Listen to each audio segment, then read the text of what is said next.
So you just found out that you have plantar fasciitis, and it sucks. You've probably heard a bunch of different advice from people. You should roll it, stretch it, ice it, heat it. You need better shoes. You need to wear orthotics. Let me tell you, those are all correct. What I'm going to submit to you today is the real reason you have plantar fasciitis is it's actually coming from your calf. Plantar fasciitis is tightness in the fascia, the bottom of the foot here. But the real reason that's overworking is because your plantar flexion, plantar fasciitis, is overworking. That is why when you stand up in the morning, your foot immediately goes into dorsiflexion, pain. So how would we get rid of the tightness in the calf that is causing that pain to heal? Well, from watching me, we know how to foam roll our calves.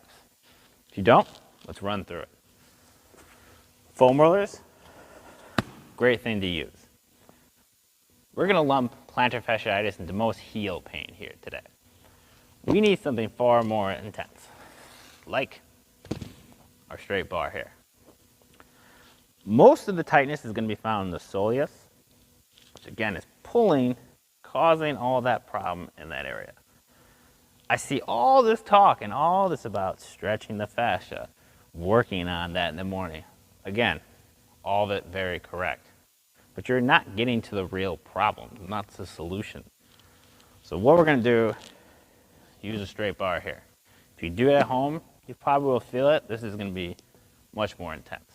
It's going to work a lot better. We need to be holding this for 2, 3, 4, 5 minutes. After 2 or 3 minutes, whether rolling it just like this, or you that more intense version, you slowly start to feel this kind of warmth or tightness, kind of whooshing down, if you will, down to that heel. That is a very clear indicator that this tightness is actually causing that problem there. And this could be said for most pains in the body. Where it hurts is usually not the problem. So we've learned calf is overworking. We're loosening this area, which is going to loosen the heel. So now that we've loosened this muscle, we need to stretch it. Let's go over to this handsome guy to show you how to stretch that area. Thanks, Chris. All right, so we're going to stretch the calf now. Another thing I see people doing correctly, it's not too high, or you're too low, or you're not doing this. The whole point is that you're trying to create a stretch. How high, how low, does not matter. Are you feeling the stretch in the calf? Now, I see again, all that talk. You want to hold a good long stretch. I would say a minimum of almost 2 minutes. 30 seconds is a general rule of thumb, but if you've got plantar fasciitis, you've got a tight calf. Get that stopwatch out, get a timer. Counting is not going to work. I can tell you because I know it. If I have a timer and I go to look, I think I'm 2 minutes in. I'm barely a minute. Get that stopwatch out. As long as you're feeling the stretch, how high does not matter. That's Chris. Thanks, Chris. That looked like a great stretch there. So now we're to the point where we've loosened it, we stretched it, but we're still having trouble there. Now the reason for that is the third step, is we need to engage the muscle that is not working. Muscles overwork and tighten because something else is not working. The body's just a big giant pulley system. Chains, gears, something has to work if this isn't working. So your calf overworks generally because, this is a loosely defined term here, because your core isn't engaging enough.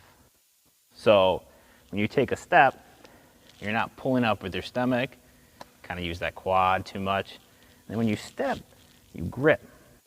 You grip your foot. You tighten the fascia. But the reason for that is that your calf then is overworking, tightens up.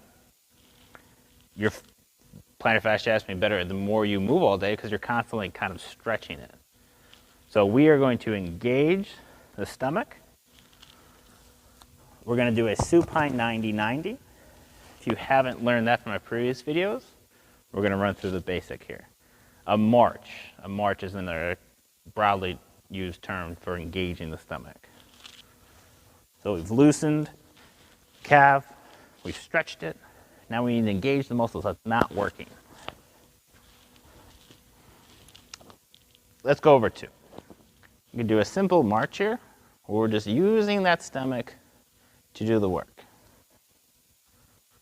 Our supine are more advanced type of workouts, the DNS principles, because we're in supine, alternating. Now, if you find the side that you have the plantar fasciitis is harder to engage the stomach, that is a clear indication that that tightness is weakness here is the reason why all that is so tight. So we're re-engaging, 3rd step. And that is how you generally get rid of plantar fasciitis for good. Please like and subscribe, guys, and remember, you can fix it.